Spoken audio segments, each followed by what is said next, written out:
there will be no real non-controlled currency in the world.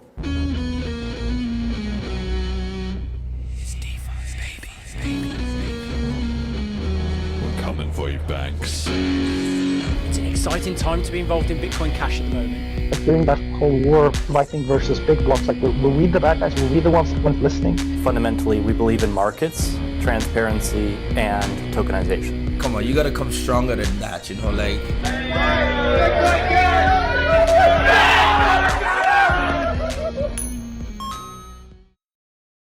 Hello and welcome back to the Bitcoin Cash podcast, following Bitcoin Cash on its rise to global reserve currency. This is episode number 96, Adoption in Argentina, and Javier Milei featuring Ian Blas. Today is Sunday, the 29th of October, 2023.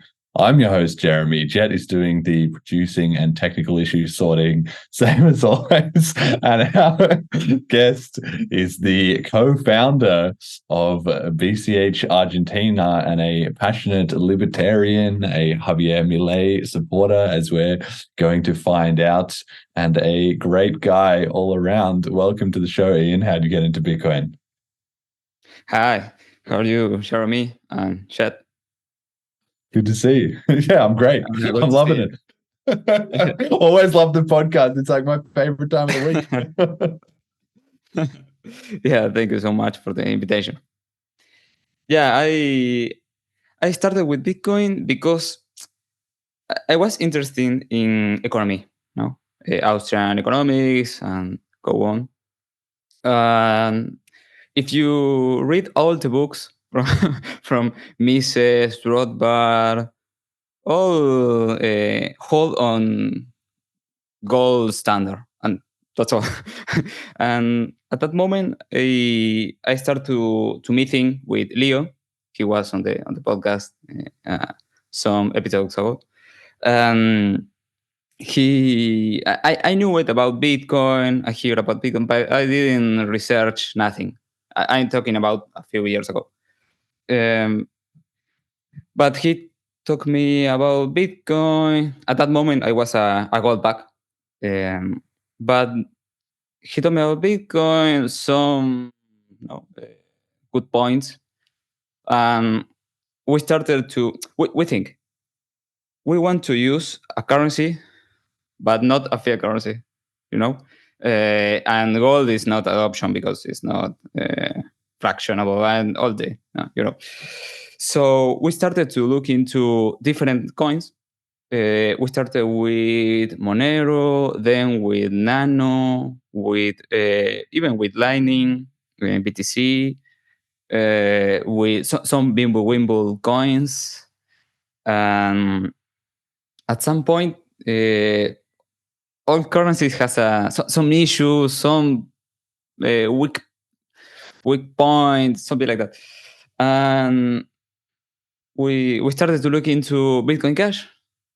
And at the beginning, we were looking for what is the what is the mistake here?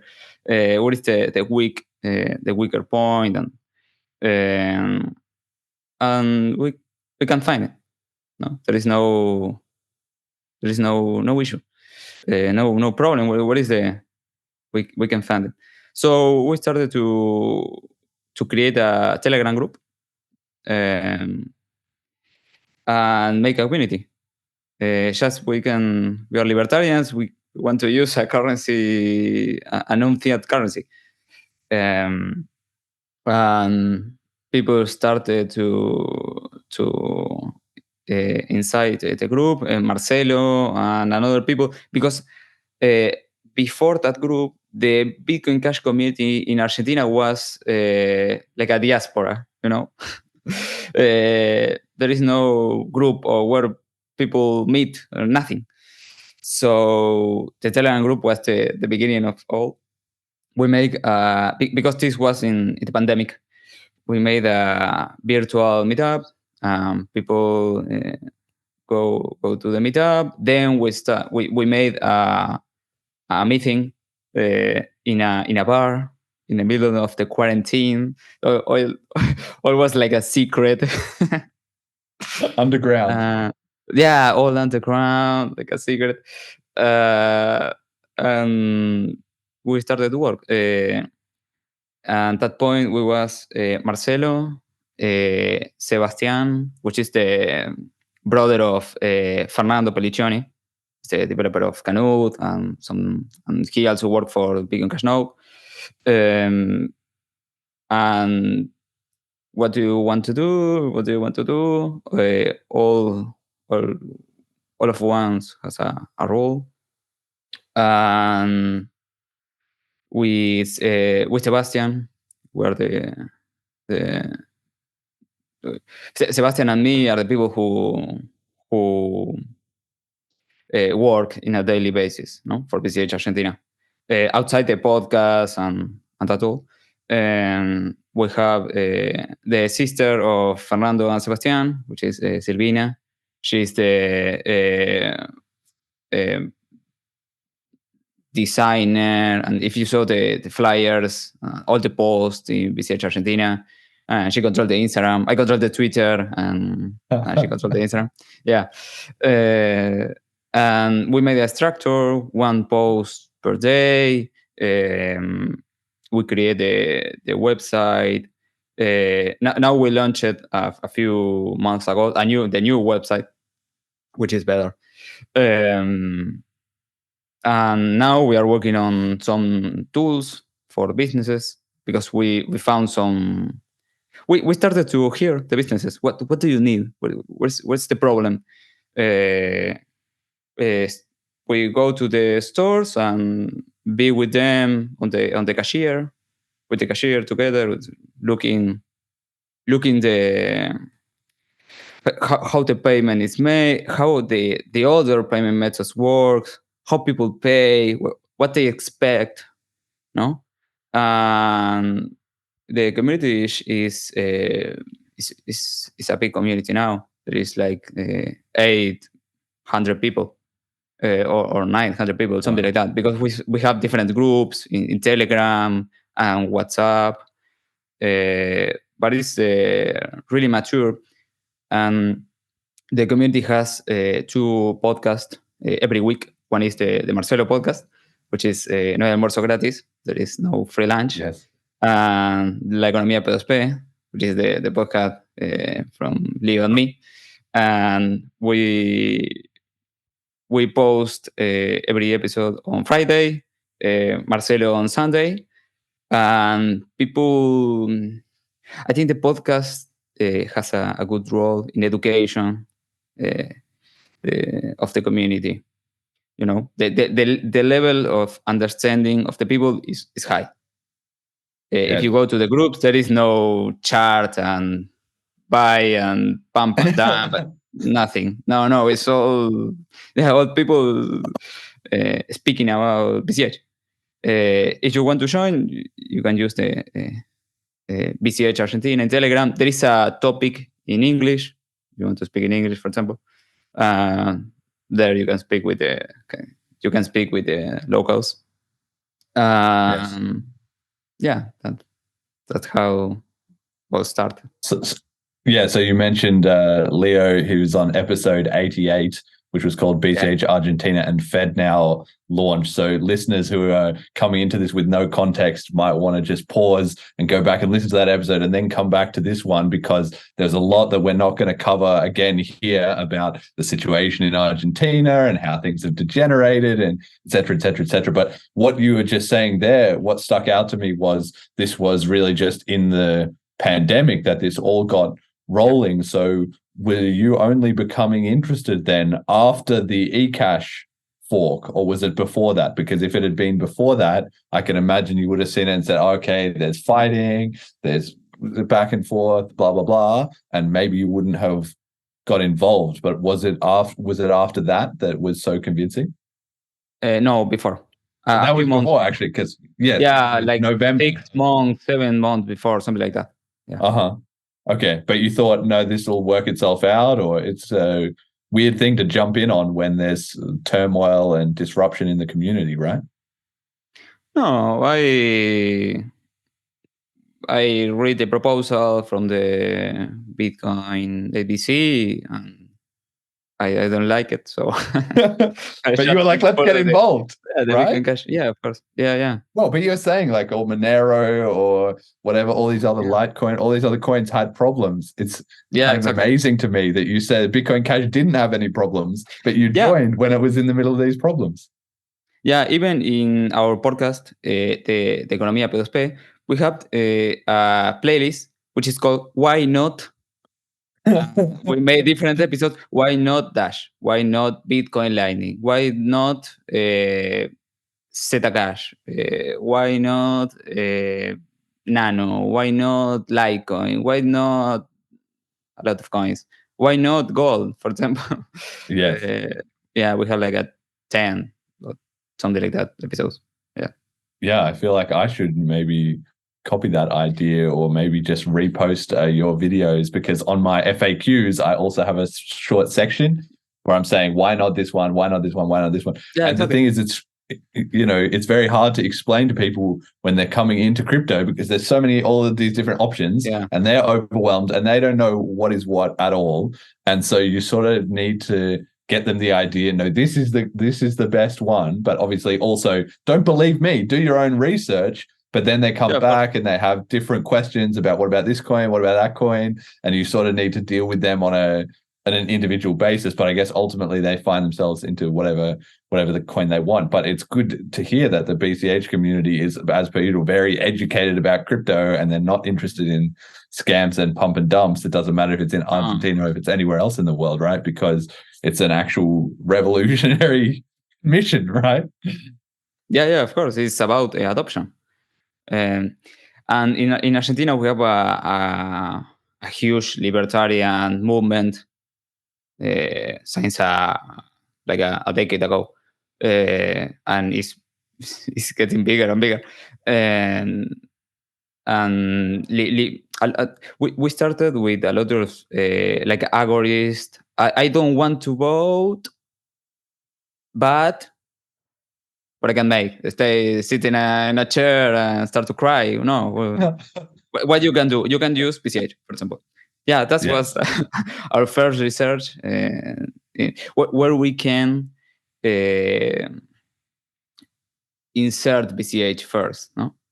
Which is the target group, and now all the major number of the algorithms in Argentina are pro BCH, and now we are looking into like minarchist and more like a standard libertarian. Yes, smart. Exactly. That's the same thing I did with this show. You have to, it all comes from this intolerant minority strategy. You don't need very many people to start, but you do need ones that are serious. So you have to, it doesn't even matter if it's a small group. You've got to start with some very, very serious. And then over time you can grow and expand. But the way people get the wrong idea, they're off on the wrong track, is they start by thinking the whole world, I'm going to take over the whole world, and they're missing that it's like an inverted pyramid. You have to start with just a few and then broaden the funnel as you go up. So I would say definitely for anybody who's trying to start any kind of project, anything, you need to, like they say, the first 10 supporters. That's what you need. You need to figure out who are those exact 10 people. And one of them can even be your mum, like, hi, mum. And then once she, over time she drops out, right? But she can be in the first 10 that would just like it because you're still doing it. And then you build up from there, right? Yeah, and with merchant adoption, we made the same. We started with we call like influential rings, your brother, you have more influence in your brother than random business. Yeah. You need to start with your people more close to you. And Sebastian is a businessman with good contacts. Argentina is like Italy, no? It's like you have to have the contact of the people. You can go to the random store and say, "Hey, you need this." They will start to laugh. Yeah. What are you talking about? And you need to have contact with the owner of the business. No. Yes. or friend or friend of your friend or something like that. You need like a bridge of people in the middle, and we started with that. And now and because this is important, because if you just go to a random store, convince, imagine they say, okay, I will accept BCH. It's amazing. And no one's go to pay to that store in 6 months. Well, they will stop to accept because this is useless. Useless, yeah. But if he is your brother or your sister or your whatever or your friend, they won't stop to accept, because he's accepting not only for the tool, because the tool is not enough economically financial important for the business. No, not at the moment, because you need higher adoption. But if he is your friend, he won't stop accepting, because he at some point he upset because for you, no? Yeah. Yeah, you can have a bear market and they still accepting. You will have the bull market and they will start accepting. And when the community is getting bigger and bigger, the people inside the community accept, his family accept, his friend accept, and with time, you are getting bigger and bigger. Yes, exactly. It does need to be P2P in that way. And that's where something, maybe I should update the FAQs about this, because when people come and they say, what can I contribute? Or I don't know what I can do, or etc. The whole thing is everybody has social trust with a whole group of people. So if you've become fanatical or interested in BCH, then that's the most obvious thing you can do, is think of in your list of 100 people that are closest to you, you would already know, okay, this guy and this guy are the ones that are the most sort of open-minded, or perhaps the most sympathetic to cryptocurrency, or they hate the government the most. You already know, everyone would already know who was their friends, who was the most open-minded to this idea, and then you just start with them. Obviously, you're not forcing it on them, but you can just bring it up with them, show them how to use it a little bit, maybe get them a little bit interested. Now that, like you said, there's podcasts, there's this show, there's your shows, there's all kinds of different materials out there. Maybe they have a bit of a look, and maybe they don't instantly say, oh, this is the best thing ever, but it just puts it on their radar. And then as time goes by, they see it crop up somewhere else, on a website, on the CoinMarketCap, whatever. And then they're like, come back and they say, hey, tell me more about that, right? You've got to sort of put the bait in the ocean, and then you wait a little while, and then the fish comes to get it, right? So that's kind of how you got to be seeding those ideas. And if we're just doing that as a decentralized grassroots movement, we grow it, right? And that's what's happening. Exactly. Yeah. That's the main All right. idea. So we said we're not going to talk all that much about the price, but we do have to talk about the price, because we do every episode, and I even want to give an extra bit of a segment about this time. It's important. So the price today, the slide I've got is called Bull Market Underway, ETF Imminent ? Bitcoin Cash is $247.02 USD, so we're up a little bit. One BTC buys 129.1 BCH, so we're down slightly on that ratio, and one ETH buys 7.2 BCH, and we are stable there. And I've also got here meme of the week coming in hot, because it's a price meme. It's the meme of I actually really like this meme. It's one of the more subtle ones, but it's the guy with the butterfly, and he is always attributing the butterfly to be like, he's projecting onto it whatever he wants to see. So it's from CoinMarketCap, they said when BTC hits 35K, hashtag them crypto feels, and it's the guy finding the butterfly. And the guy is labeled the crypto community, and the butterfly is labeled BTC plus 12.7% pump. And then the tagline is this the bull run, right? So we've just finally seemed to be like, maybe we're after this long bear market, etc. But overall now the whole market is starting to drift up, and that usually starts with BTC the most, right? To begin with, and then everyone goes into that, and then they all pile into all the other ones, and then and then it turns into a bit of a washing machine cycle, really. But do you think we're there? Are we coming into the bull market with the halvening in April next year? It's kind of getting going, right? I don't know. Yeah, yeah, maybe. I think, Maybe. of course, it's a good thing. No, bull run is a good thing, of course, because you get more attention from people. No, it's price pump. Uh, people are more happy with BCH, of course, because they're winning money. Yeah. But at that point, I don't know.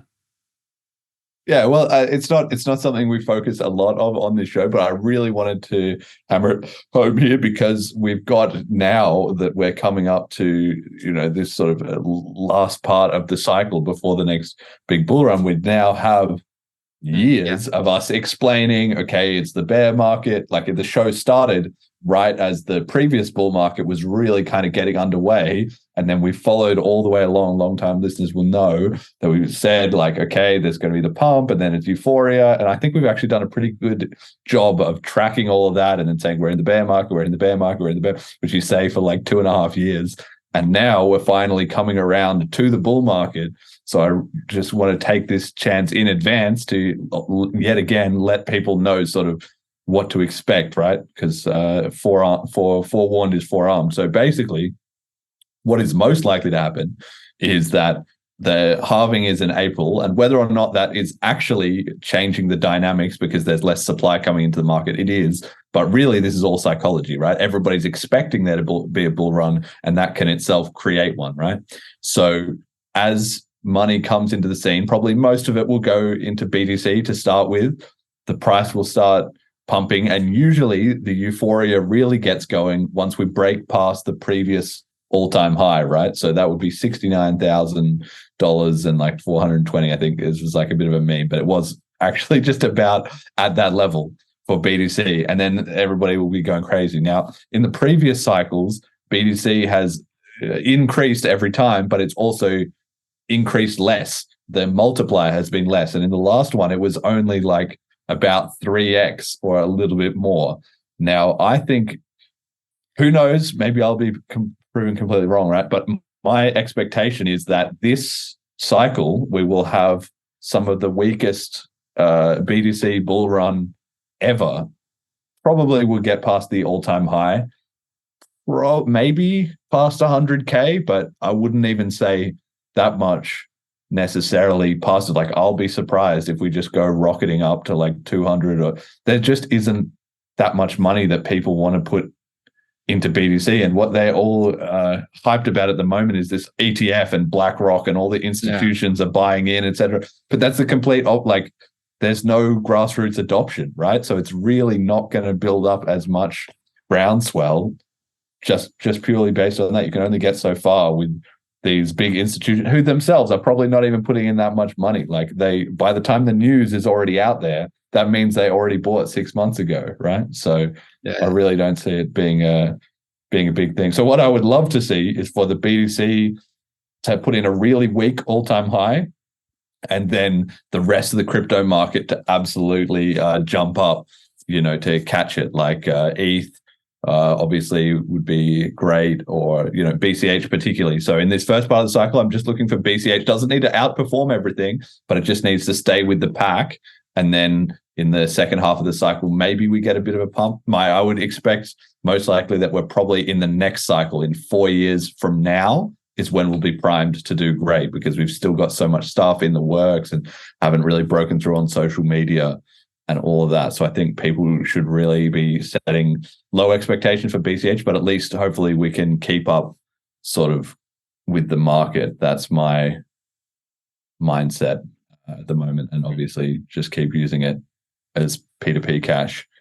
All right, cool. Well, that's all I wanted to say about that, and I'm sure we'll be following it week by week as it comes along. But I'm certainly looking forward to a bit of a euphoria. It's been a long time, and when it kicks in, it is great. Okay, so tell us about all this merchant onboarding you were doing. So how many merchants have you got approximately now in Argentina, I guess, as a whole? 320, something like that. Okay, wow, 320 merchants, all from the last 3 years, right? Yeah, our idea now is not to just add merchants and new merchants and new merchants. No, more like trying to keep those merchants who already accept, be more focused on them,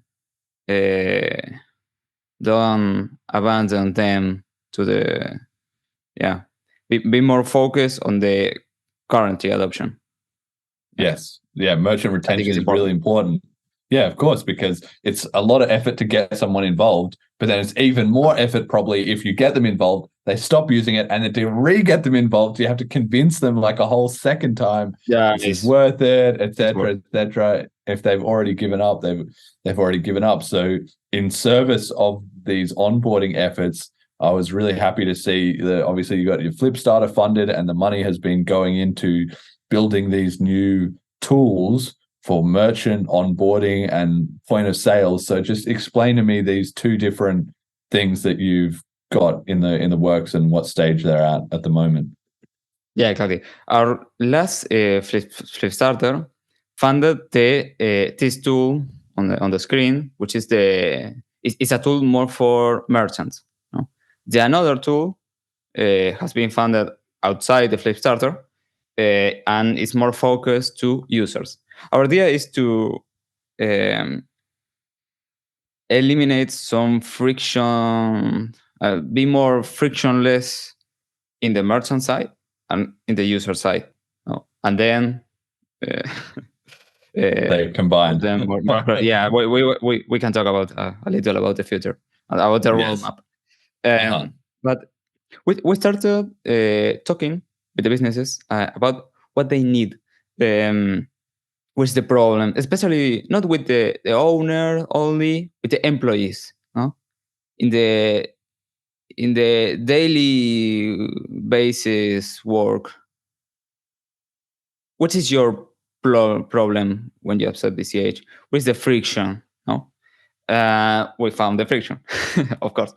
And in Argentina, businesses doesn't have a tablet or a phone on the cash on the cashier.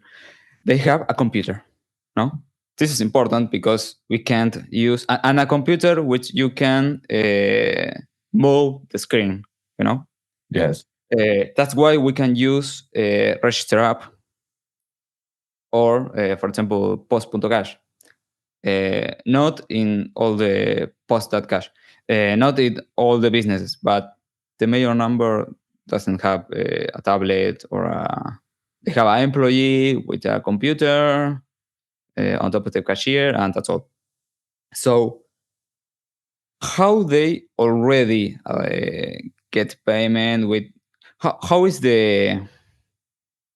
how they accept the another payment methods? No, you have the postnet, then they put the card, and they use Mercado Pago, which is the Alipay or WeChat Pay for Argentina. You scan the QR code and pay. And how the employees look the recipient, if they receive the payment or not. No?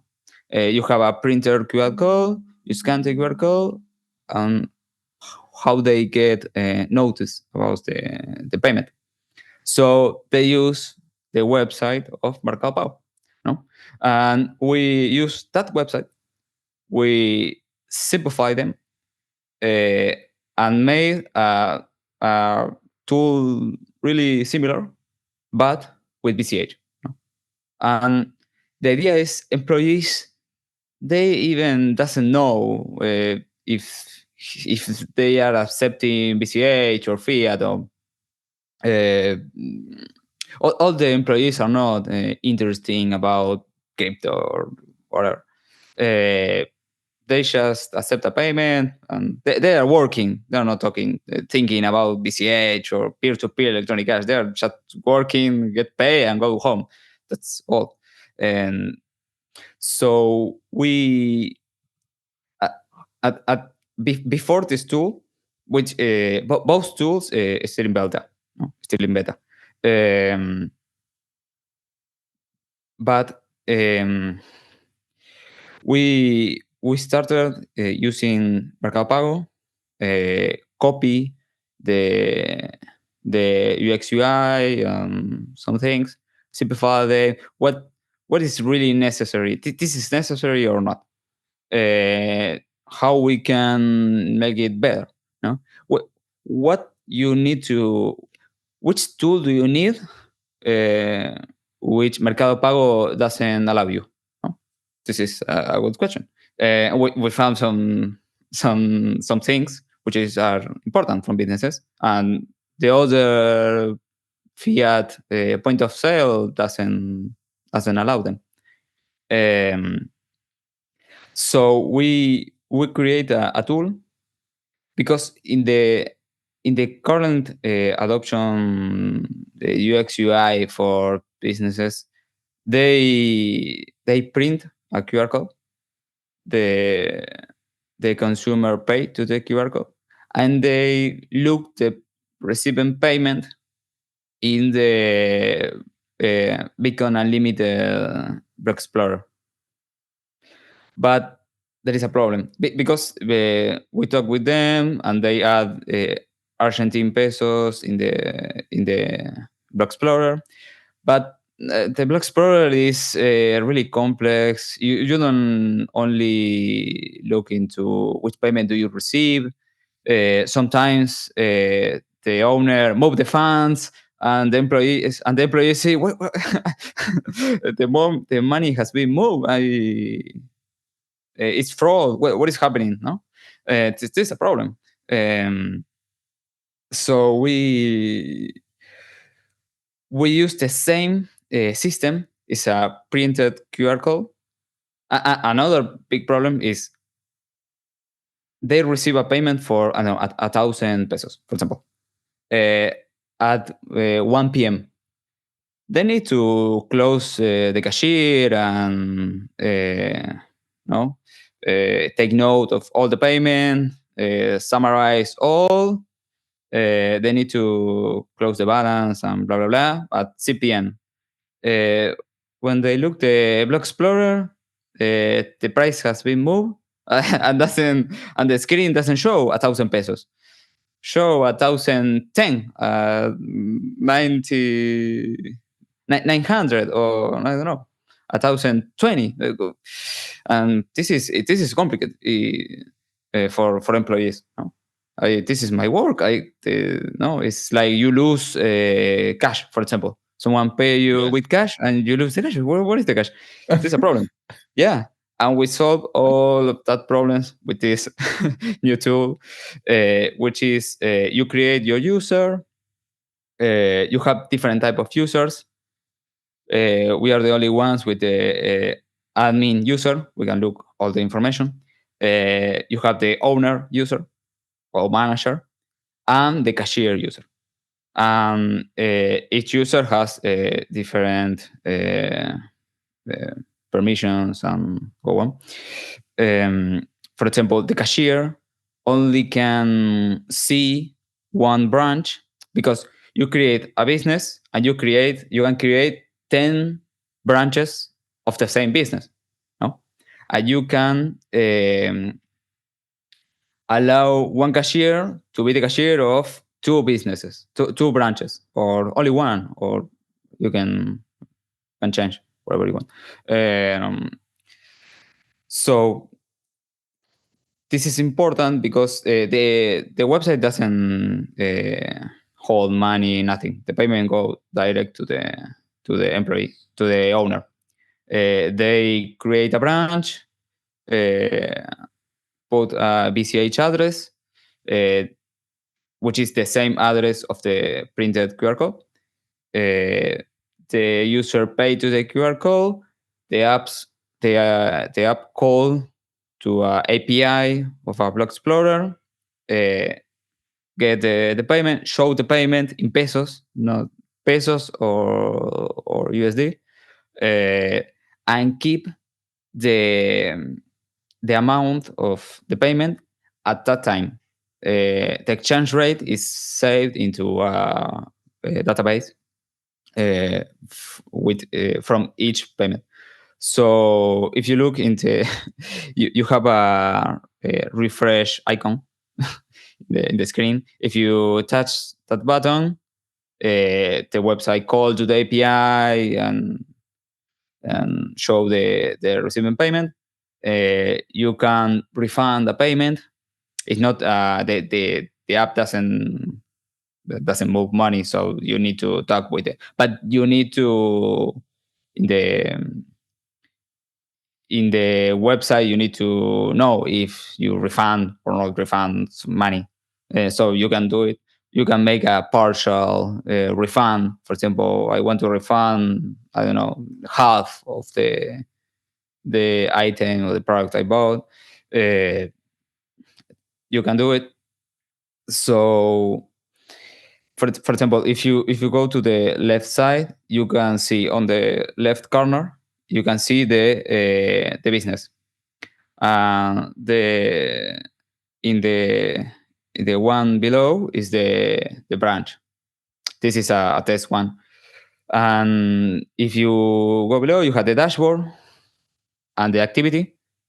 The cashier user only can access the dashboard and the activity. The manager or owner can see dashboard, activity, users, and branches, because he can create branches, create cashier users, or allow or remove permissions. You have the WhatsApp support button below.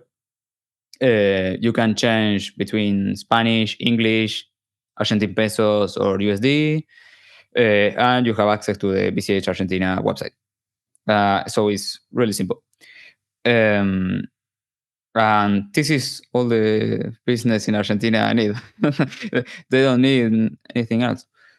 So someone pay to the QR code, they touch the refresh button, the website show the receipt payment. That's all. If you go to, you can filter the data and payment amounts and only refunded payments, and you can visualize different things for a week or a month or a year or whatever you want. So you have the ID of the payment, because it's the transaction ID basically, and you can go to the Block Explorer if you need. That's all. The hour, the data of the date of the payment. That's all. And if you need, you can go to the dashboard, which is in the next Slide. screen. But maybe you want to talk before? Yeah, well, I just think, this is amazing. So we're seeing here slowly, obviously this is still sort of, like you said, it's in beta, it's the first sort of releases, and I'm sure over time we'll get more powerful and more, more things will be involved. But it's a very good point you're making, that it really just, when people are trying to make a payment, it's very simple. There's only two or three things that are trying to happen. One, the person is trying to pay, and so you put a static BCH QR code, boom, that's that half of it sorted. Okay, it's not ideal. In the future, maybe we can have refreshing addresses and all kinds of stuff, but simple, and to make it work, less stress, that works, right? Then you had the employee just needs to check that they've received the money, and that comes down to the fact that they are used to having a website which pops up with every new received. So you've just replicated that, except the BCH version, which checks from the Block Explorer. And then thirdly, they need to reconcile the payments and check what money has been paid, when to who, kind of thing. So then they can check that. Now, decentrally focused asked in the chat. Yes, and sorry, you have one BCH address per branch. Because you need to identify different. It is from the same XPub, but you have different addresses per different branch. There we go. So perfect. You don't mix all. Yeah. So decentrally focused asked, do businesses typically convert their BCH sales into fiat, or do they hold on to the BCH? And I have an extra question to go with that, which is, and have you been seeing the merchants start to spend at each other? Have they developed any business to business relationships like this? Yeah. We have a WhatsApp group. It's all from trusted people. And they exchange BCH for pesos. Some businesses are on the... So if they need, they change. If they don't need, they don't change. Because in Argentina, you have two exchange rate with influence the BCH price. The BCH USD and USD pesos, which is one can go down or up, and the other only go up. The USDRs only go up. Yeah, so that's why people doesn't sell all because it's like a anti-inflation tool for Argentina. Protection. Yes. Yeah, exactly. Yeah. We try to introduce a BCH Bull. We has been working with them and make the translation to Spanish. It's available now. But maybe the interface is not so friendly for merchants now. This needs to be really, really, really simple. They need to have a button on the wallet which say hedge. Yes. How the amount and the time. That's all. Yes. Yeah. But yeah, some businesses change the money for fiat. Some businesses not. And there is a business to business, of course. Yeah. We have some cases. For example, a girl. I posted this on Twitter. A girl with makes paintings, art. She sells the art with BCH. And Marcelo buy the painting, and they use a taxi to send the painting. Move that, yeah. And get paid with BCH. So the girl paid to the taxi to send the painting to Marcelo with BCH. So it's like Marcelo pay to her pay to the taxi, and the taxi is sent to Marcelo. So there is a business to business. And for example, another girl sell food, prepare food, and she bought the meat into a meat store which accept BCH. Butchers. So she, yes. Butchers. Yeah, exactly. So she bought the meat and prepared the food and sell with BCH. So it's business to business also there. And for example, another case, they bought. This one was come up. It's a idea from a business owner. He want to have a open and close letter in the door, but with BCH. Yeah, and a sign with BCH. Yeah. So he talked to a graphic place, like I don't know how to say it. Designer, Like yes. Yeah, graphic design. Yeah. He created the design and he sent to a business who sell printed stuff, and I don't know the name in English. So it's a graphic in Spanish. Yes. And they print in a plastic the sign and get paid with BCH, and they sell. So a business bought a sign, create a sign and bought a sign to a store or to a graphic which accepts BCH, and get and send to another business. So he bought this is great. Yeah. And we great. for example the BCH stickers, BCH accepted here. We bought in the same graphic place, the graphic store, which has been made designs.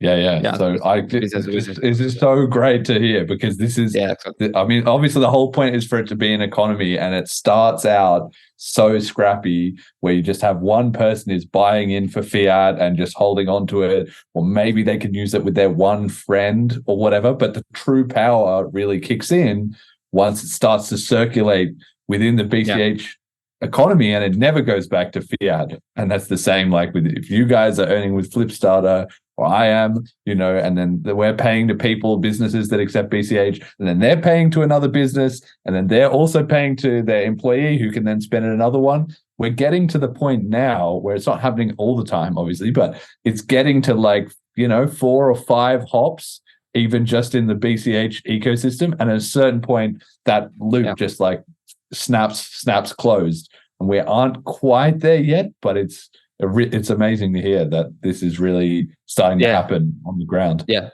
And we created, for example, inside the community in WhatsApp, because in WhatsApp you can make communities, which is like a mega group, a group. Yes. A group of groups. We create, for example, the community group, which is the normal group with people who talk about BCH. There's an off-topic group where people speak about libertarian things, but not with BCH, politics, and so on. And there is another group, which is the buy and sell BCH with fiat. And there is another group, which is only, the main idea is if you have a business, you can post your product there. So that's why business to business started to work in Argentina, because we create a group for business to business, and we are the businesses owners, and they start to make business to business. That's all. Oh man, you love to hear it. And then so you've got that. So there's a point of sale system for the employees, and then you also, for the users, you're making like a merchant map similar to the bitcoin.com map that everybody knows and sort of loves / hates, right? Because there's a lot of problems with, in terms of keeping the merchants up to date and active and all of that. So how have you managed to make it so there's less problems with merchants going deactivated, or the employees, confused or whatever? I think before we need to talk a little about the last screen. Yes, is the dashboard. Yes, the dashboard. Because it's important, because this is new, because we don't save the addresses from the businesses, because they change the address every time before this tool. Now we have a database with we have a database with all the information from the businesses in Argentina from the beginning. It has been a good choice we made. Is save all the information. When we talk to a business, we don't say go to map.bitcoin.com and submit your business. We say submit here in this form, which is our form, no? And we add you to, we submit you to the map, and also we ask you, for example, your personal number, which is, of course, information like we don't share. It's private information. But if the business stop accepting, we have the number of the owner. We can talk to them directly. When they submit the form, we get the logo of the business, the social media, the address, like the geo, like the address, but with Google Maps. This is important for the next tool. Yes. We get a lot of more information. That's allow us, for example, to know which business we will publish on Instagram, for example, or Twitter. We have like a schedule of businesses. We have the logo.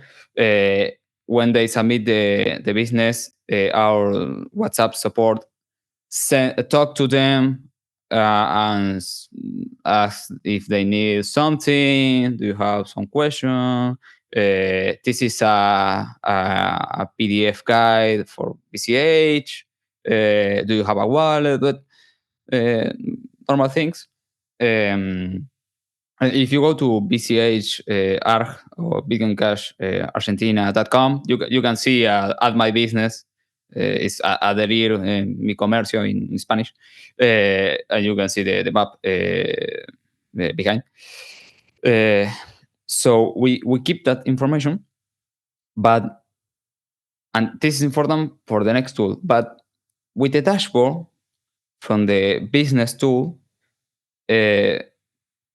we doesn't have information from adoption. No, you can hear if some business sell or not, but it's not real information. But with the dashboard, business can see the dashboard of the how much they sell this week, this month, this year, in which branch or all the branches together. No, all the business. Which business? You can have different business. You can have a bar, and you can have a brasserie, or you can you can have a candy store and a bar. You don't want to put all the data together because it's different business with different owners, for example.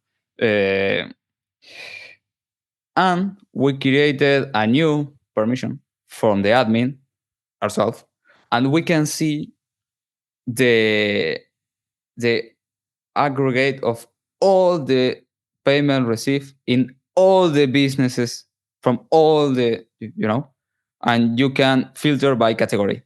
Now in the screenshot you can see all, but if you touch the bottom you will be to see, for example, bar or food and drinks or transportation or another different categories for businesses. And we can see, for example, which day of the week has more adoption. No? We can put, for example, bar and see. We don't want to be and look into the the privacy of the business. It's like a aggregation. No, we don't select one business. We see all the bar category. No, we can see, for example, I don't know, the Fridays bars sell more with BCH, and the Saturday, no. Why? Maybe we can make some marketing, so promotion or something special on Saturday to pump adoption that day. No? Yeah, exactly. Or maybe the Friday and make more pump adoption that day. And which categories are selling more? No, maybe food, or maybe not. We don't know, but we will be allowed to see that information now, and we can see if adoption is going up with time. We can see if adoption is pegged to the price. Maybe if the price go up, adoption go up, but we don't know. With this, we will be allowed to have that information. So in the dashboard now, you can see the monthly aggregation of all the businesses from all the categories. This is a testing. Some businesses are testing for a real testing, and you can see how much, how many transactions, 21, the amount, the refund, which day, and it's a important data. So I guess we'll say in the adoption, yeah. So I guess then maybe next year, like you said, if this is in beta testing, you're planning to have this live, by the end of this year, maybe? And then in 2024, we'll start getting some data? Yeah, maybe a month, something like that. There is a few bugs, and maybe when you refresh, the API is a little slow, or there is a limit on the API, or something like that. But this is really close. Okay. It's useful now. Some businesses are using it, even if this is a beta. No? Yeah. I'm going to be super excited because then I'm asking you so that then I'll follow up with you as time goes on, right? And we'll be able to highlight on this show and see in hindsight, 6 months later, how much the ecosystem is growing there. So that's amazing. And then you have the merchant map, right? Yeah, exactly. And I don't think it's I want to think it's not a map only. I think this like a adoption hub or something like that because you can we we noticed that the map is good, but is a little has a friction. If you want to search for, if you want to find a bar, for example, you need to zoom, move, zoom, it's touch. No, if you type bar, the map show you the bars on Google Maps. Yes. It's not information from BCH accepted here, so it's useful, but we can improve it, and that's what we are doing with this. So with this new tool, we are using all the information we already have with businesses, so you can see all the businesses in Argentina, and you can submit your business from outside Argentina, of course. But at the moment, we are trying to focus on Argentina, and you can see the information in map or list. And why? Because you can in list you can add your location. You can allow the website to access your location and see which business are near to you. No, so on the top you will see the business which is more near to you, and that's all. And you can filter by categories, the same categories from the other application. So, for example, Yes. you can put you can select a coffee shop, coffee shop, and near to me. So you will see which coffee is near to you, and you have the a search by tag, keyword, name, and you can, for example, I don't know, write beer. No? Where I can buy a beer. I want to buy a beer with BCH. I don't care about where and which this business will serve. I don't know. They will sell a beer. I don't know. You can write beer near to me. This store, this merchant.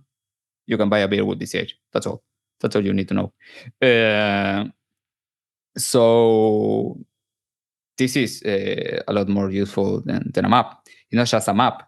It's a map with a filter, with a near to me. For example, you can see in the map two colors. The blue one is a merchant which doesn't have a local, a physically store. You can go shop front, open the door and say, I want this. It's like maybe it's it's a professional, maybe it's a lawyer. You can just open the door and say, I want a yeah. But with this, you can see the green one are the one you can open the door and say, I want this, and another one, no. So this is useful. And if you filter, for example, you put food and drink, no? We'll only see on the map food and drink. All the rest will be hide, no? Yes. The same with the list. With the list, you can see near to me. We will add the distance, how many kilometers or something like that. 10 streets or 2 streets or more simple. If you tap the phone button, you call the business, the email, the map. If you touch that button, open Google Maps and show you the place in Google Maps, so you can send you just touch on Google Maps. Directions. Yeah. Guide you. Yeah. Yeah, exactly. And the website. Sometimes it's website, sometimes it's social media, because some businesses doesn't have a website, but has I don't know, a WhatsApp business account or Instagram or something like that. And you have the name, the category, what you can filter, the zone, and the keyword.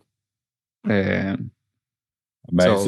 So it's really serving the two halves. I love this, that you've got the user half and the merchant half, Exactly. and they're obviously linked, and it will build on each other. As one side starts growing, then it will draw demand to the other, and in a symbiosis. So that's going to be amazing. I can't wait to see the stats of this growing. Yeah, and in the future, this is maybe the best part. You will be in your merchant app will be allowed to post your product. You will be allowed to add your stock. For example, I have, I don't know, 10 beers. This is the price. This is the description. This is the picture. And on the user app, you will be able to see the products of that business with the price, with a picture, with information, which they control with the business control on the other app. So the app is there is making a marketplace, like an Amazon marketplace, exactly. And then add the ability to select like a card, add some products and buy them inside the website. So prompt that cash, something like that. You pay, you get a order ID on the business app. All the branches can show. You sell an online sale. This is the product. This is the order ID. And if they already, if this is a delivery or not, it's a takeaway or it's a delivery, for example. And if they already pick up the product or not, so you can notice. You will be like a selection button. If you touch it, all the branches have been noticed that the user already take the product or something like that. So you will have all the businesses with all the information with a simple tool with all the products. On the user side, you can see all the businesses with filters, category, keywords, near to me, products, price. You can buy the product. So that's why I think it's adoption hub and not just a map. Yes, because it's like, well, if Amazon won't accept BCH, that's fine. We'll just make our own Amazon. There you go. Screw you. And force the issue. Like, you're not listening. Okay, fine. We'll do it our own way. So it's I think, and that's the same that's happening in politics, right? So you have been telling me that you were actually involved in sort of assessing the votes and making sure there was no election fraud for the Javier Milei campaign in Argentina. So for people who don't know or haven't really been following this story so much, my summary of events is that this guy, Javier Milei, who's in his like 50s and he's got this kind of crazy hair and he's also a very outspoken guy, he started up, I don't know how he maybe came into this opinion that he should run for president, but somehow he did, and he decided, I'm going to try and run for president and fix all the problems with inflation and the overly bureaucratic stuff that's going on in Argentina. So he started this run, and then surprising everybody, because the country's politics had been drifting sort of left for a long time, and they got far enough that there was sort of a gap on the other end, on the right wing end of the spectrum. So he came into that, and then he got loads of support, which nobody was really expecting. And now you can see in all the international media, this quote unquote far right, slandered, blah, blah, blah, extremist, radical, whoever, but he just became really popular in Argentina, even though what he's saying is mostly just common sense, right? But of course, the people in Argentina don't care what is happening in the international media. They can see that the inflation and stuff is just out of control. So they're more open-minded to somebody who actually has solutions. Now, there was a round of the voting with, I think, the three main candidates, right, on October the 22nd, and he was expecting to kind of win that and come out on top, but then he actually came second to the guy who came first. And so now they're going to have another election on November the 19th, which is this grand showdown as to Argentina sort of chooses its own destiny, right? So, yeah, explain this situation to me and to the listeners. Well, Argentina is a crazy country. Well, half of the economy is black market. No, it doesn't need to be something bad. It's just people hide the money, because if you follow the rule in Argentina, you will you will lose everything. No one, even the state doesn't contract people in all legal, because it's crazy. So some taxes you need to pay before you sell the products. It's a crazy thing. All the people get, for example, a partial salary legally, and the other rest in cash or something like that at high. So, and people are. This is normal in Argentina. No, businesses has a sign which say 10% discount with cash. Why? Why 10%? Because they avoid taxes, of course.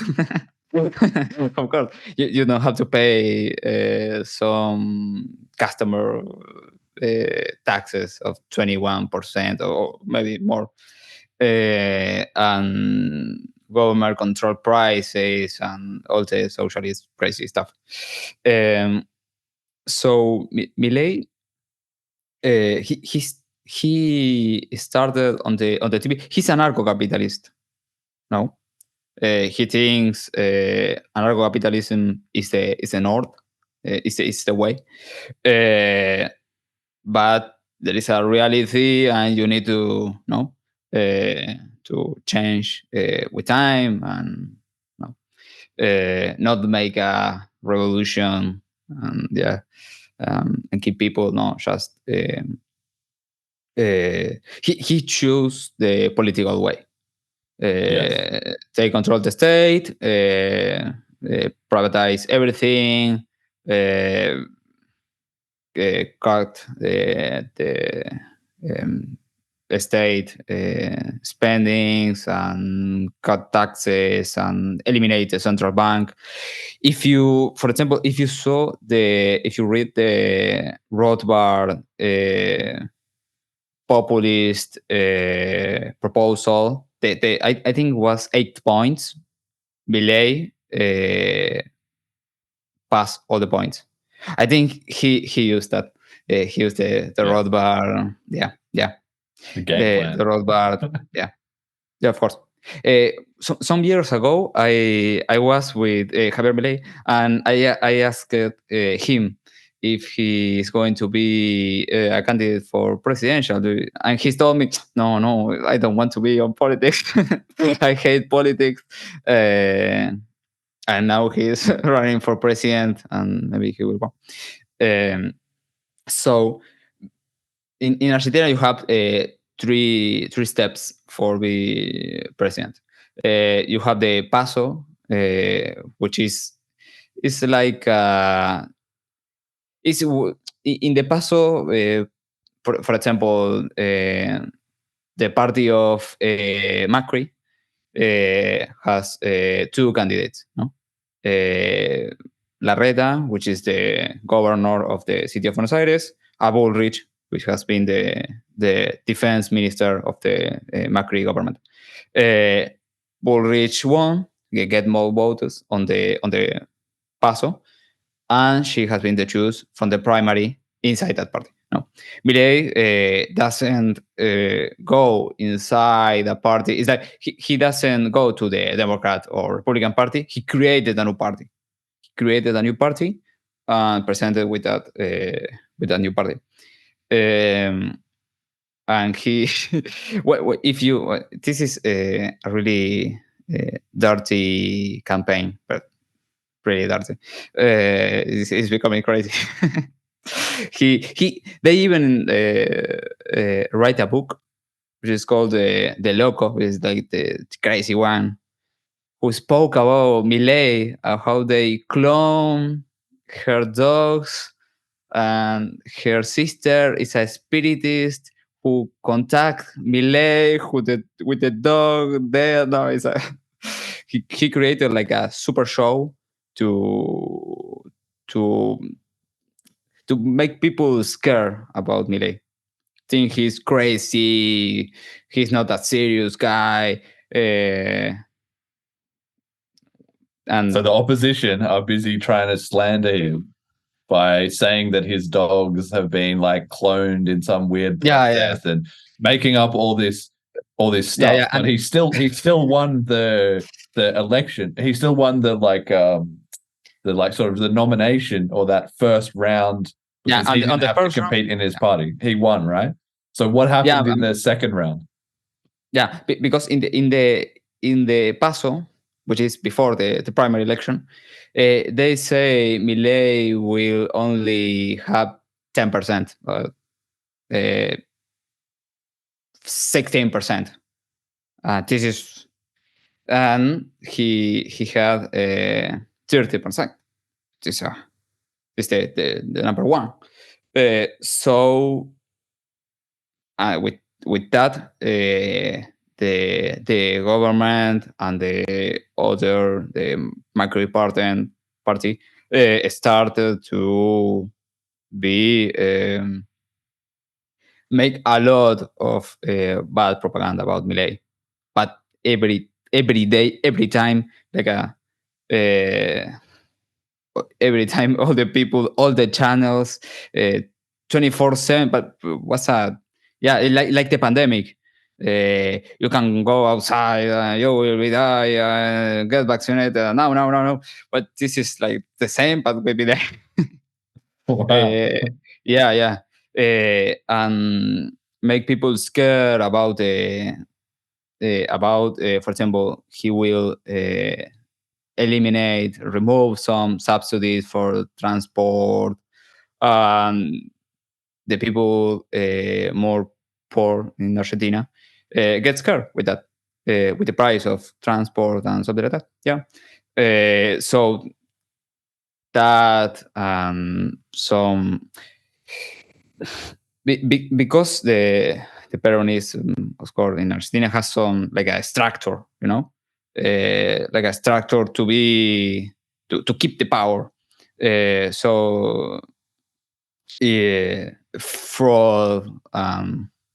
No, you need to, because in Argentina you vote with a paper, a physical paper, no, and you have one paper per candidate. So people get scared 24/7, scaring about Milei, and if you go to a train, the government in the screens of the train say next train in 5 minutes, and below say this is the tariff, this is the price with Massa, which is the candidate, and this is the price with Milei.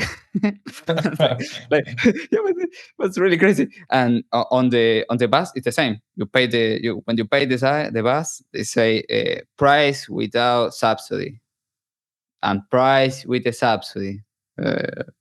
And this is really a really big campaign. So Massa in the primary overtake Milei for 6 points, and now you have a second round, which is only Massa and Milei. The one who get more votes is the president. this was like the Sunday before. Last week. Something like that. Yeah. Last Sunday week. before last, yeah. Yeah, and since then, the Macri Party, because the Macri Party has like a social democrat, left socialist side, and more like a classic liberal side. No, so the classic liberal side support Milei, which is the Macri and Bullrich, the first candidate of that party, support Milei. They explicitly say vote to Milei. So what are you these days, expecting then? Are you feeling like Milei, do you think, is going to win on November 19th? Win by a lot, win by a little, lose by a little, or lose by a lot? What do you think? Well, 60% of the people vote against the government. Yes. So I think he can win. He can win. I think. Yeah, I think. We don't know. It's Argentina.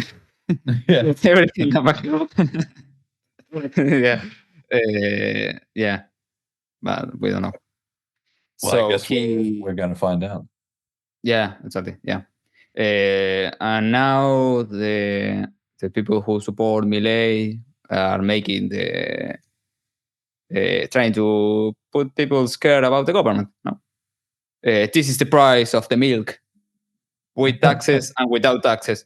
No, this is the price of the oil. This is no. In Argentina, 40% of the people is poor. It's crazy, and you have hyperinflation. We are the if you summarize all the pesos in the economy in bank accounts and cash and coins, for example, is one. No, and Yes. the central bank debt in pesos is with a bond. With in Argentina, with 200% of the inflation, there is no credit. You can buy a house with credits. The only credit is the credit card, and you can pay 6 months, and that's everything. You can buy a car. You need to pay in cash and dollars. No one accepts pesos for a house. You need to pay with a container of of pesos. It's crazy. Yeah. So people use USD for pay a lot of things. Cars, even rent a apartment or a house or some salaries. So the central bank debt in pesos, which is a bond, when people invest money in a bank, the bank used that pesos to buy a bond from the central government. That's all the banks made in Argentina, and get the spread with the interest rate. How much pay to the people and how many get from the central bank. No, and in the central bank you have 4 times more pesos, which in this bond, than all the pesos in the economy. So if people get scared and stop to invest with the banks, you can multiply all the money 4 times. 4x. Yeah. So you're already in inflation, but you could instantly have 400% X instantly. Yeah, and the money demand go to zero. So hyperinflation. Inflation is infinite, instantly. Yes. So how to solve that? Even if the government win the election, how they doesn't say how to solve this. This is the hyperinflation. It's like the frozen money, and people has that money. It's not the BlackRock own that bond. No, it's the people. It's the normal people who invest in pesos, get some interest rate, and use that money. Maybe some businesses and blah blah blah, some companies. So this is a hyperinflation frozen there. Now you have in food, for example, the inflation is 300%. Yeah, wow. And So I mean, it really sounds like it's realizing. what you're It's great. saying to me is that, because in hearing you discuss this, what I'm hearing is that the only thing that anybody cares about really is this issue around the money. Like, people are not debating, what are we going to do about the healthcare system? What about the education system? What about the environment? In other countries, that's what people are discussing, right? In Argentina, Environment is all not a topic. it's all down to, like, is the money working or not? And everything has now become polarized onto Javier Milei or the government guy Massa, and it's just, that's it. What are we going to do about this one specific issue? Yeah, and that's all anyone cares about. Massa proposed a CBDC, but CBDC doesn't solve any hyperinflation problem. Maybe it's worse because you can just print with a button. One money. Yeah, 4 quadrillion pesos. So it's a hyperinflation. If you put a CBDC, if you create a CBDC in Argentina, people will use the CBDC, but to buy the transport, to pay the transports. That's all. All the rest of the economy will be in USD cash automatically. Yes.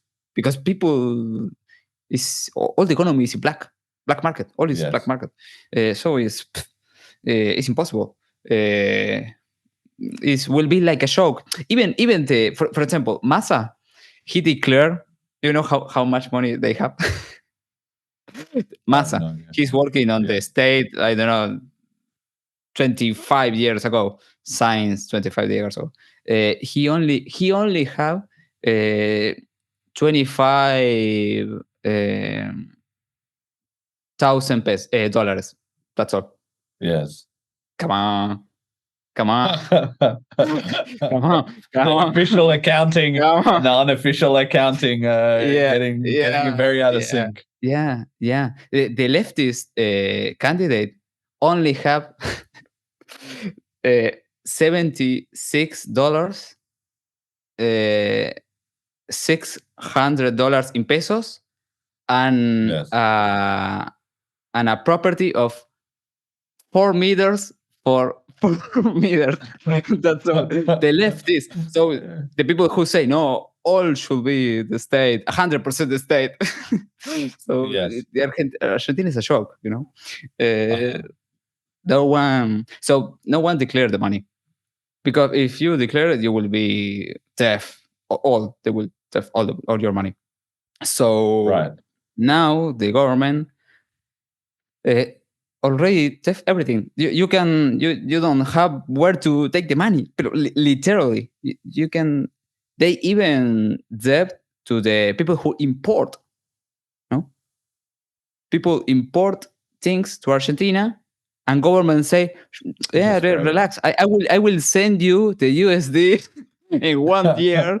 You pay or toll to the people outside, which are selling you the product. You will pay in a year.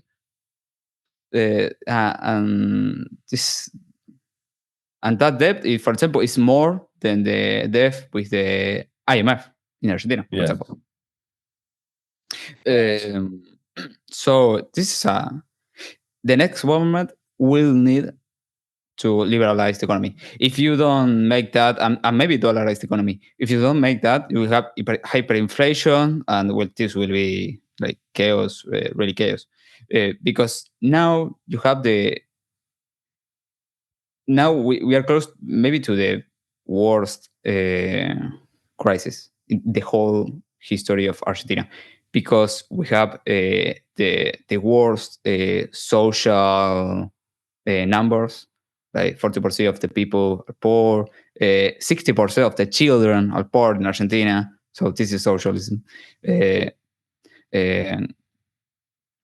at the same time, you will have a hyperinflation. The poverty will be 99%. How much? How many? Yes. It's crazy. So the proposal of Milei is chainsaw the deficit. The government. Yeah, because the state has 5 points of deficit, the government, and 10 points in the central bank. No? Yes. This bond, which is called the LEAK, grows at a rate of, in 2 months, you have another monetary base on top. So, for example, now you have 4 times more than the money in the economy. In 2 months, you will have 5. In 2 months, 6, and then 7. So, if you don't make nothing, this will be worse and worse. Even if the state that in the central bank doesn't print money, it will have inflation because you already printed 5 times all the money in this bond.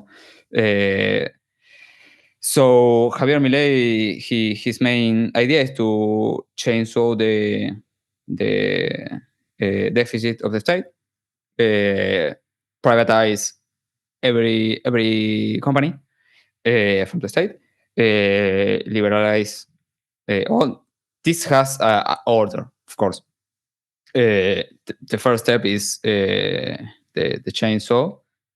Then he will make the proposal for, he called dollarization, but it's a free competition of currencies. No, the idea is, why is dollarization? Because the salaries of the state will be paid in USD, and you will pay taxes in USD. Because no, I can I pay you with Shiba Inu my taxes? It's really complicated. So that will be in USD, and people will get exchanged. The pesos will get USD because it's more liquid, and then you will be allowed to use the currency you want. For example, if you want to sell a bond in BCH, or made a contract with BCH, or get paid your salary in BCH, or invest in BCH, whatever you want, you can make it in BCH, in BTC, in Chinese Yuan, or whatever you want. You can use whatever you want. That's the main idea.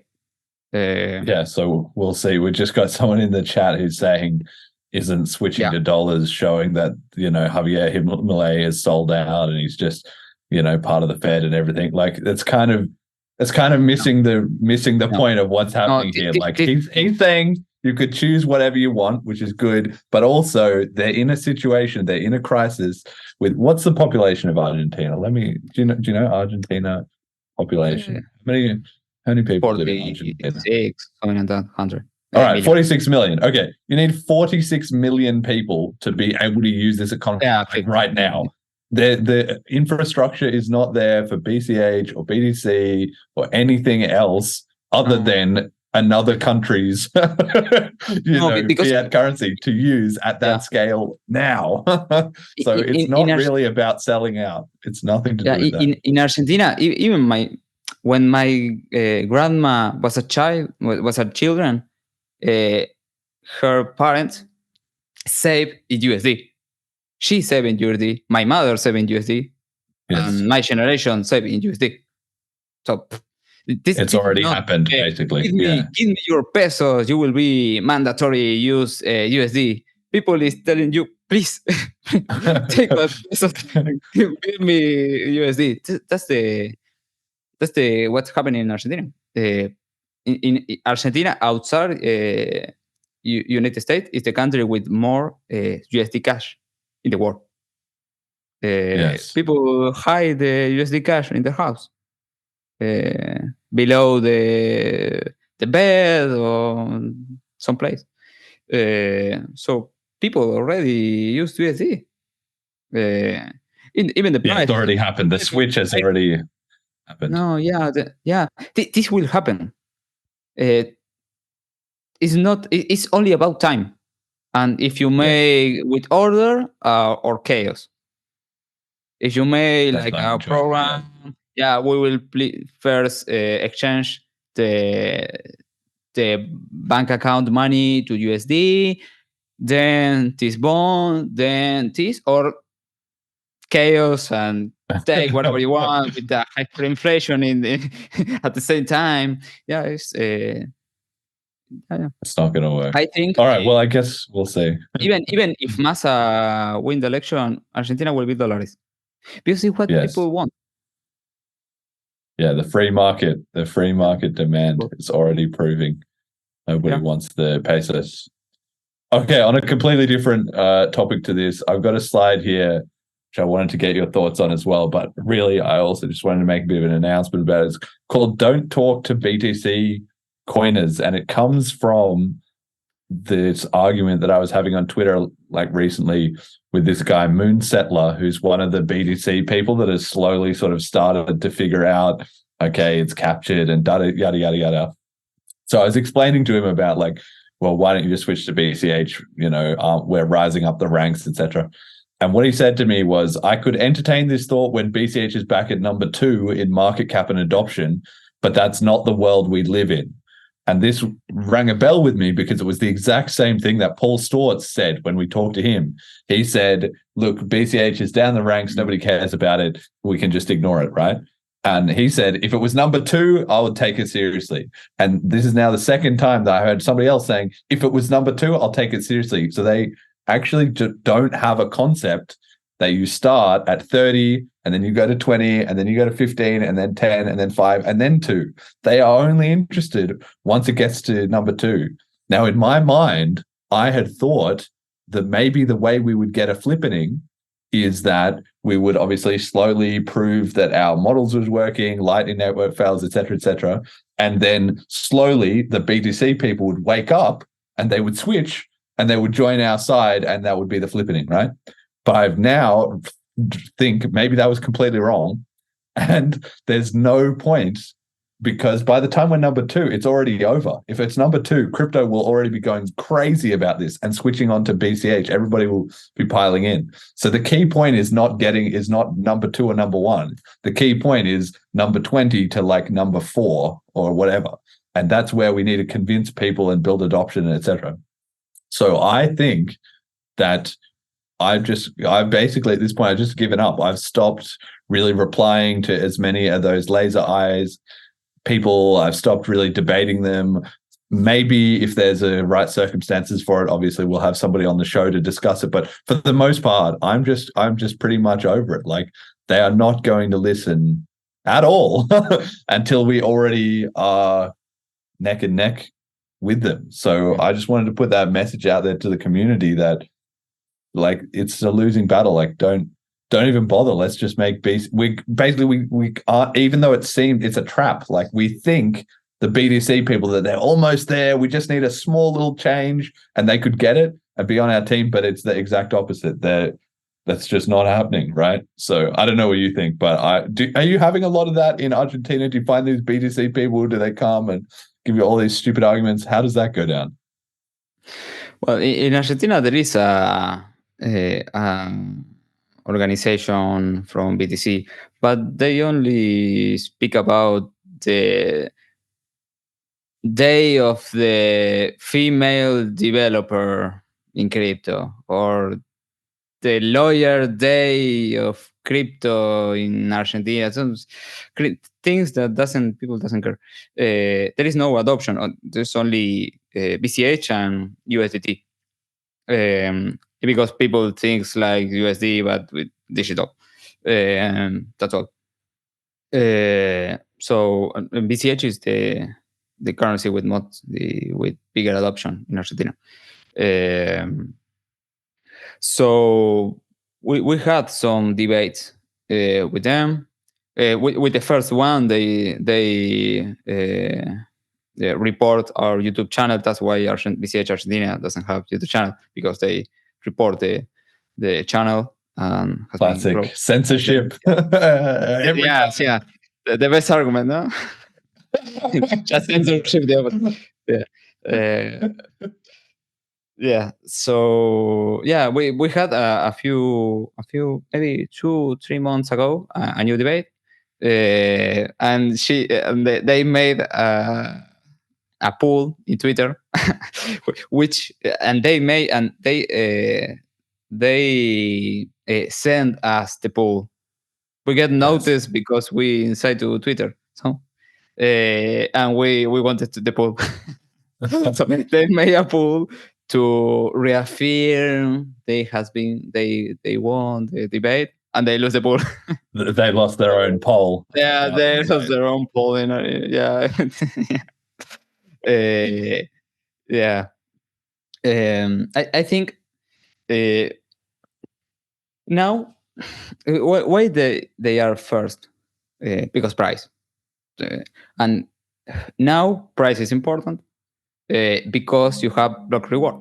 No, but maybe in 3, 4, 5 halvings, the block reward will be insignificant for miners. Miners will be mainly focused on if they want from adoption for the use of the chain or not. So we need to focus on adoption, transactions on the chain, because that's the long run vision. Thinking about the price is the short vision. That's what I think. That's why it's important adoption. If you don't have adoption, the blockchain will die, and the same will happen with BTC. So yeah, exactly. Reality is there. If they want to close their eyes or look to another place or what they want, the reality doesn't care. So the Bitcoin has been programmed to live with adoption. So block reward is not forever, but maybe they can add inflation or Yes. make like Peter told this, or proof of stake or something like that. Yeah, it's an option. Yeah, it's possible. But that's not Bitcoin, you know. It's as simple as that. That's not Bitcoin.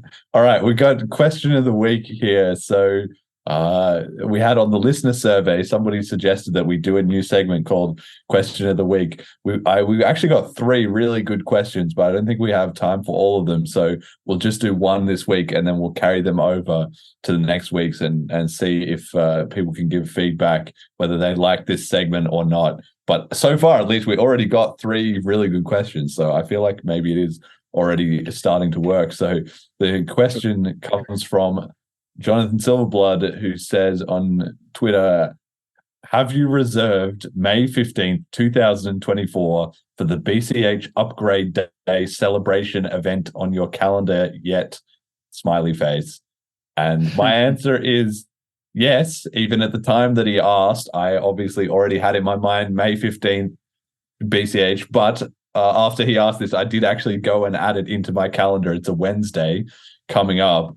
And I think he's kind of joking a little bit here, because what he's highlighting is like, should the community already be starting to get excited about the upgrade day? And are we going to have an event? Like, obviously we do a Zoom stream, but maybe something will be in the works. Maybe we'll even do some kind of physical meetup, or maybe we can, companies in the scene can start to release a lot of announcements on May the 15th. Like, I think it would be really great if we can build up a huge community surge each year on these upgrade dates, which is one of the previous upgrade dates. That's usually when I like release a new song and release some new announcements. We did Selene Wallet last year. So yes, I've definitely reserved May the 15th for the upgrade day celebration, and I hope as many people in the scene do as once, because the more network effect we can build of there being really exciting, a lot of meetups, a lot of things all on that day,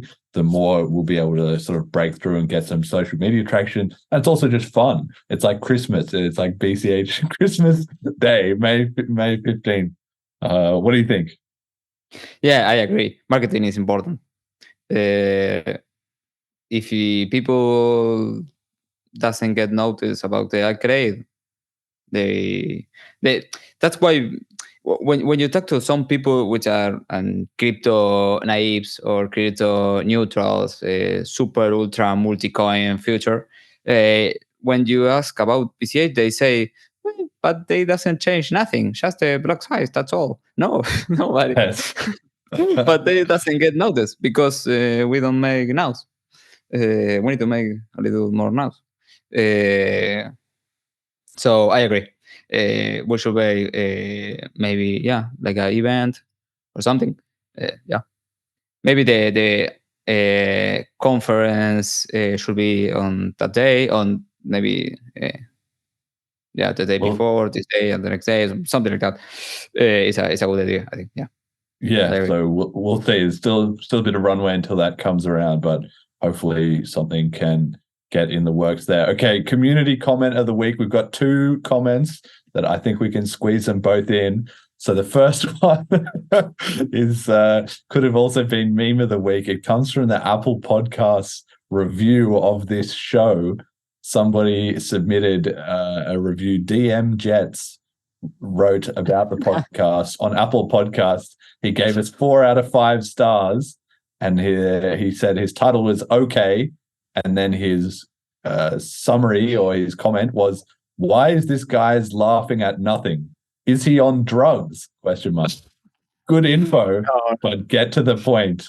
So the answer is no, I'm not a regular drug user, but you too can be as happy as I am if you just resolve to laugh more. If you're having a good time, you're doing what you love, you have an optimistic attitude, you get exercise, you sleep, you eat right, then maybe you'll discover that you could laugh and have as much fun as I do every single day. We're not going to be reducing the amount of random laughing on this show. So sorry, mate. You're just going to have to put up with it. But yeah, that's it. I think I laughed when I saw this, which is quite ironic, right? I don't know. People sometimes say that though. They're like, "Jeremy, you're so optimistic and happy." I'm like, it's literally just a frame of mind. Although, to be honest, I do wonder sometimes about, there's got to be a biological element to that, right? Maybe I was just blessed and I got really happy brain chemistry. And in high school, there was one girl who called my bus, shout out Julia Gillette, who is the happiest person I've ever met. And she was not on drugs, nothing like that. She just, every single day, she was just on cloud 9 and just so happy. And whatever brain wiring she got was just off the charts. But a lot of it also just comes down to your attitude and your general health. So take care of those and hang out with more positive people, and you'll start to pick up those vibes, I'd say. Any thoughts on any of that? Yeah, I totally agree. It's about attitude. Happiness is contentious, so happiness is contagious. Be happy. Yeah, exactly. Perfect. All right, and then our second community comment of the week. This is a great one. This comes from The Adventures of Bitcoin Jason. If you don't know, what episode did we have him on? Let me just double check. So Bitcoin Jason, we had him on episode 44. So if you don't know Bitcoin Jason, you can go back and listen to that episode, and maybe this little adventure will make more sense in that context. But he wrote this week in the Telegram group, "On Saturday morning, I was invited by the pastor of a church for its AGM board meeting. There was much opposition last year when I onboarded them. This year, I had the same troublemaker trying to stop the church accepting BCH. The pastor stood up and read out the financial statements of the year to date and said that since accepting BCH, their ability to supply emergency accommodation had dramatically increased thanks to BCH, and that the spending on these services still did not equal the amount given, and it was like the Lord miraculously made it free. Ha ha ha ha. Also emphasized that they were able to get food, have the sound for the stages fixed with the businesses here. Haha, I felt like the pastor was shilling BCH to me," end quote. So the point where he said that the pastor just got a BCH pump or BCH donations and then said, "It's the Lord." That's classic religion, you know? It's like, he got the BCH and BCH was great. And then did he attribute it to the BCH? No, he said it must have been the Lord, but it was the Lord Satoshi was obviously blessing that church and making Bitcoin Jason's life a bunch easier. And I just love this element that it was that hater guy who was trying to like talk shit or give grief, and then the pastor just smacked him down with the facts. That's such a perfect little story, I guess. Yeah, BCH is for everyone, so you can right. Find your own reason. Yes, exactly. choose your own reason, and well, who's to say? Perhaps it was the Lord had blessed them with that BCH, and certainly if the church as a whole gets on board with BCH, that will be wonderful for our adoption. Okay, we've got classic second last slide message to the community. What do you think the Bitcoin Cash community needs to hear, Ian? I think we need to be more focused on adoption. I don't. Do you saw the meme, which is the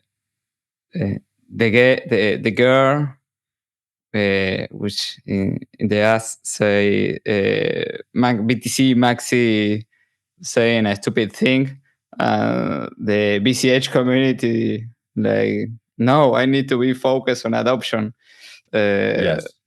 Yeah, so I think that's important. I think it's like a balance. You need to at some point be against BTC is what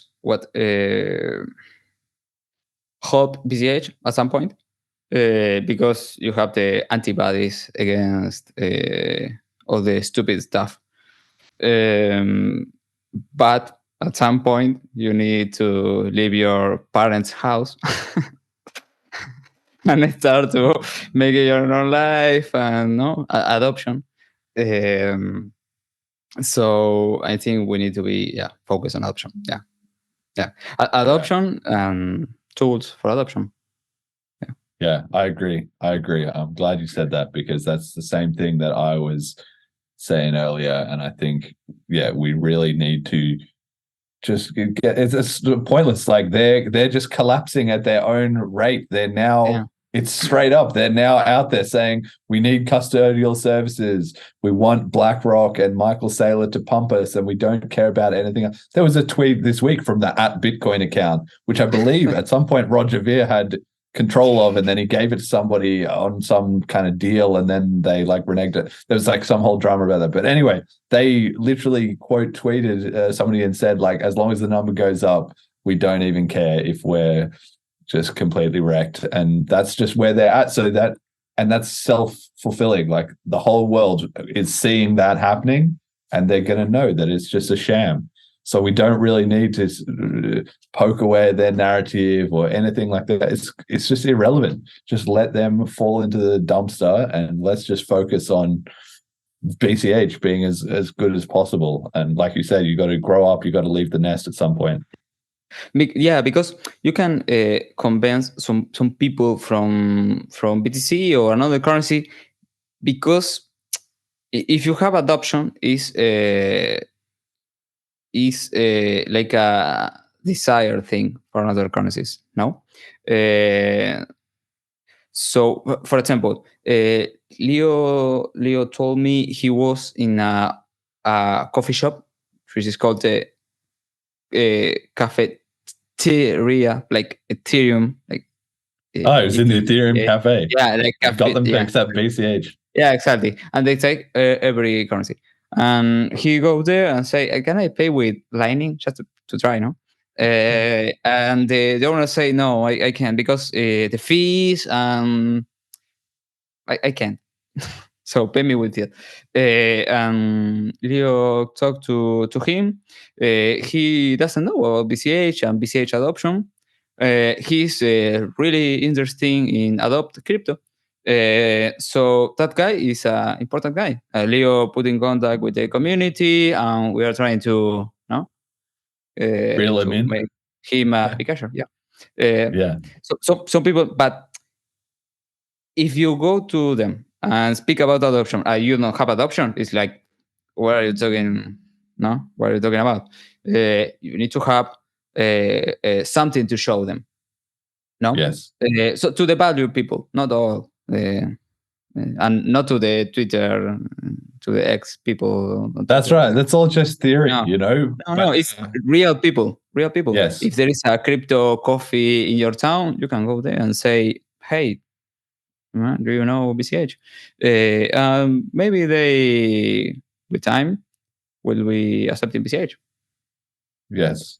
Exactly. Yeah. Exactly. We got to win the battle more on a sort of 1v1, person to person, and just I understand all the online arguing. I know a lot of people get sucked into that, but at least for me personally, I don't know, I've been there, I've done that, I've done a lot of that, but, and I'm not saying I will never do it again, but I really just am like, once Moon Settler said to me, there's no, maybe when BCH is number 2, I'll take it seriously. I was already like mind blown. Like, what? That's the point at which it's already over. Like the important part is now.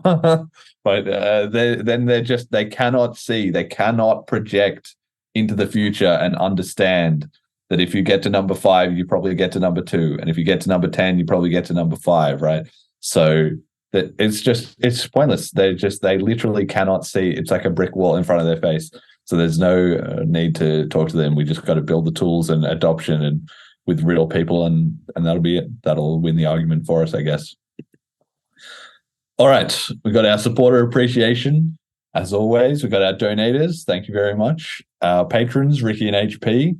Our sponsors, General Protocols. Check out bchbull.com. Hopefully they can get integrated into the merchant solutions you got going on there. But like you were saying, it does need to be all really easy and slick. And I'm sure that UI stuff will be coming, because most of the hard work has all been on the internals, but now it's starting to get to the UI part of it. So I'm sure in a year or so, that's going to be a lot better.